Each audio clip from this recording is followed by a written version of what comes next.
ceria, tidak sabar untuk datang, tapi kan pasti keamanan nomor satu ya, Mas Diki. Terus sudah dibilang idealnya seperti ini, seperti ini. Nah, saya balikan ke Mas Diki. Dengan semua syarat yang ditentukan oleh pemerintah agar sekolah dan pembelajaran bisa dilaksanakan lagi secara tatap muka, sudah cukup belum syarat yang dilaksanakan?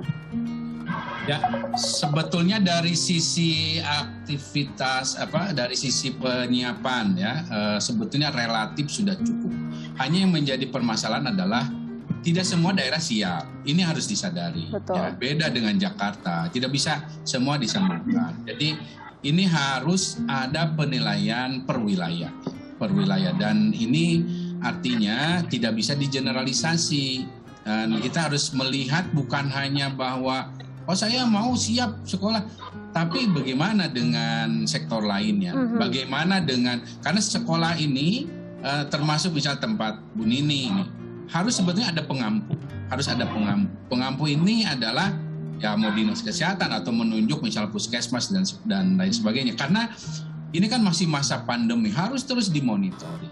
Dan selain itu masalahnya adalah meyakinkan orang tua maupun katakanlah stakeholder terkait ya. Stakeholder terkait ini juga kan ada mungkin pendidik, ada perhimpunan misal dokter dan sebagainya. Ini juga memerlukan data, bukan hanya data saintifik secara global tapi juga pada level lokal. Di mana misalnya tes positivity rate-nya, rumah sakitnya penuh enggak gitu. Ini yang harus juga dilihat. Tapi sebagai awal saja gini nih ya, bahwa saya ingin menyampaikan pada orang tua ya, bahwa secara umum sebetulnya sekolah dibuka ini jauh relatif lebih aman. Karena apa? Dan lebih menguntungkan. Karena apa? Menguntungkan. Data ada menguntungkan untuk anak dan juga negara ya, untuk bangsa ini. Karena ini masa depan satu generasi depan ya. Dan ini masalah Human Development Index loh. Sebagai orang yang sebelumnya saya di MDG, saya mengamati data-data termasuk masalah pendidikan, begitu penting ya masalah masuk sekolah ini. Nah, sebagai gambaran, tapi kan supaya merasa ibu-ibu atau orang tua ini aman nggak? Nah, data sebetulnya studi sudah ada banyak sekarang. Nah, dari misalnya 90.000 anak yang sekolah ya, di Amerika, ada bahkan yang 20.000. Itu tadinya diperkirakan dari 90.000 setidaknya 900 akan terinfeksi anak. Ternyata tidak. Ternyata hanya berapa? Hanya 32 orang dari 90.000.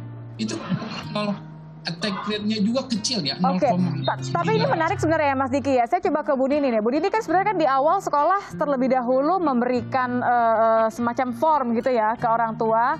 Apakah memberikan izin atau tidak bagi anaknya masuk ke sekolah secara tatap muka.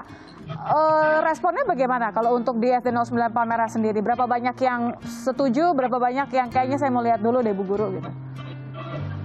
Semuanya hampir 100% setuju hadir ke sekolah. Jadi semua mengumpulkan surat pernyataan dalam bentuk soft copy maupun hard copy-nya, sangat bersedia.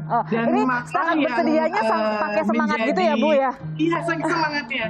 Dan yang menjadi pertanyaan tersendiri, mereka menginginkan kok hanya satu kali seminggu Bu, nggak setiap hari kita tatap muka.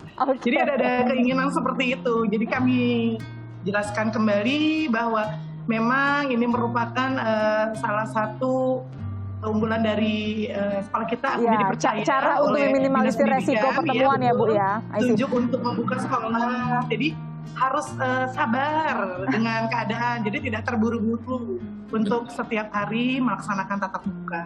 Jadi beberapa pengertian kita sampaikan, kan kita jelaskan.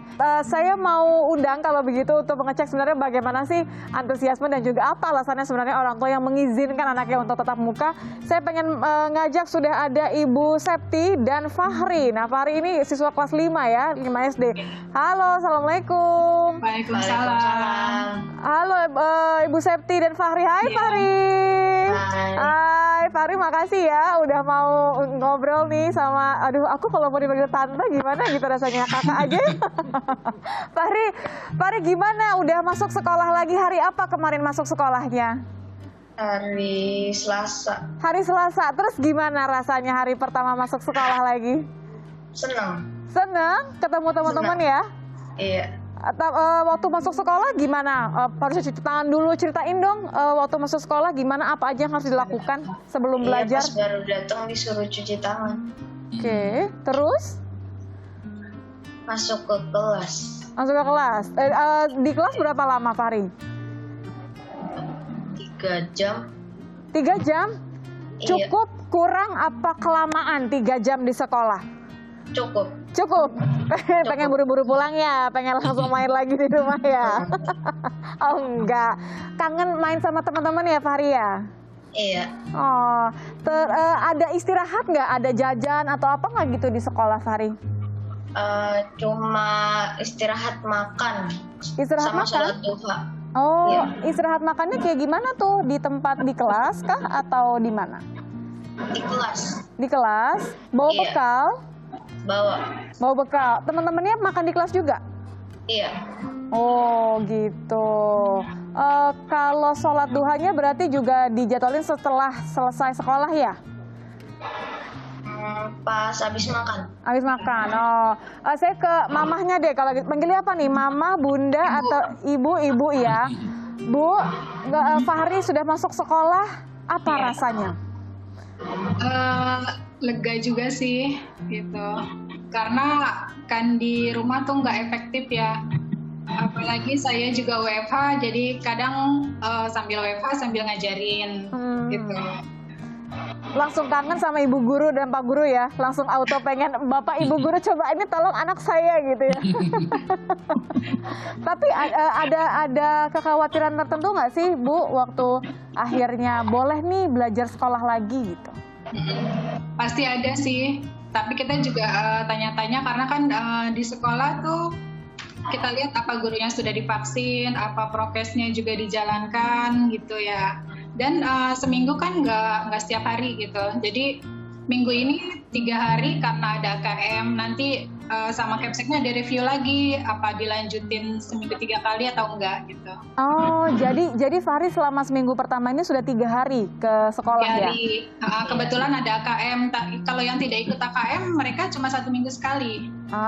Oke. 3 hari dalam seminggu ke sekolah menurut Ibu cukup atau masih kurang? Cukup lah. Cukup lah. Untuk sekarang ya, cukup ya. Ya. Jadi lebih ke senangnya daripada ke was-wasnya gitu ya, lebih senang begitu ya. Kita lihat juga di sekolah kan orang tua cuma nganter sampai gerbang, nggak boleh ditunggu gitu. Murid langsung masuk gitu. Jadi kita lihat juga prokesnya gimana gitu. Okay. Sejauh ini aman, insya Allah kita juga aman di rumah gitu. Berarti kalau misalnya untuk mengantarkan anak sama jemput, nunggunya di mana tuh, Bu?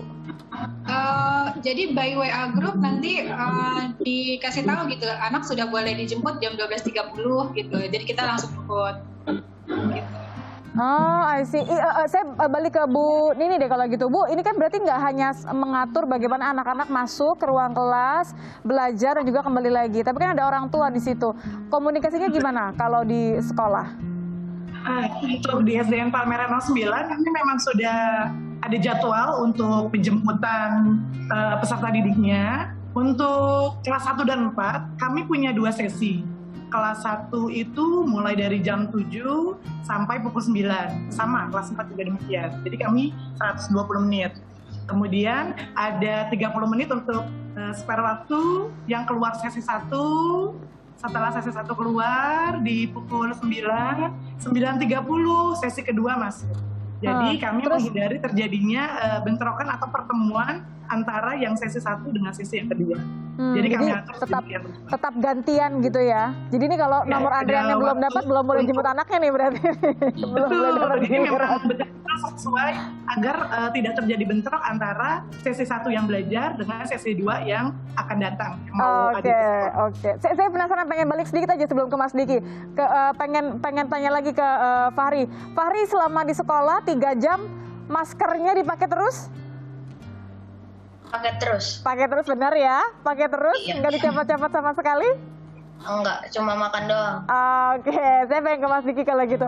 Mas Diki, Fahri ini hebat karena dia taat, sudah dibiasakan sama orang tuanya untuk selalu gunakan maskernya kecuali kalau lagi makan. Tapi kan tetap ada yang harus diperhatikan apa saja supaya orang tua ini tenang begitu. Anak-anaknya sekolah ada di tempat yang memang tidak bisa dipantau terus-menerus oleh orang tua. Ya, jadi dari kasus-kasus di mana terjadi penularan di sekolah, itu terutama karena anak atau guru atau staf sekolah tidak disiplin memakai masker ini. Kemudian kapasitas kelas yang lebih dari 50%, itu terjadi, terutama untuk yang penularan di komunitas sedang tinggi. Kemudian ventilasi dan sirkulasi di kelas. Nah, ini yang buruk, itu yang jadi di Israel pernah terjadi klaster dan ratusan ya. Itu karena itu abai, ada pengabaian. Jadi kalau abai, jadi bukan hanya masalah guru sudah divaksin, orang tua sudah divaksin, karena anak apalagi 12 tahun ke bawah kan belum divaksin ya. Itu nggak masalah kalau semuanya disiplin. Kalau semuanya taat gitu ya. Betul, disiplin. Dan di Amerika ketika lagi lonjak-lonjak gitu, sekolah kan dibuka. Trump itu kan gitu waktu itu kan, sekolah buka. Nah, sekolah, dinas pendidikannya itu menerapkan cara disiplin dan akhirnya bisa melindungi itu. Nah, ini yang artinya sekali lagi ini yang menjawab tadi Fahri ya, ini menjawab bahwa fungsi sekolah itu ya untuk mendidik anak supaya disiplin. Bukan wah anak nggak bisa, wah ini nanti gimana, salah gitu. Jadi yang terjadi di banyak negara ya di sekolah lah dididik, selain orang tua juga berperan. Nah tapi di situ dengan peer group itu anak tuh makin lebih ini loh. Nanti Bu Nini bisa cerita. Tapi begitu dari studi-studi ya, begitu pentingnya peran sekolah mendidik anak terhadap kebiasaan baru ini. Gitu. Oke, saya pengen ngobrol lagi sama Fahri. Fahri nanti kakak nih Tia mau tanya soal Fahri gimana mainnya di sekolah, seperti apa, belajarnya belajar apa aja. Tapi sebentar lagi ya, usai jeda kita akan kembali lagi ngobrol sama Fahri. Sebentar ya Fahri. Selama masa pandemi dengan apalagi dengan varian-varian baru, memang walaupun anak-anak ini kecil sekali kemungkinan tertular ya dibandingkan orang dewasa karena reseptor rasa-ituannya sedikit, tapi bukan berarti kita abai. Ya. Jadi takutnya saya juga nggak efektif ngajarin, kan beda sama guru yang ngajar gitu ya. Jadi lebih aman memang di sekolah.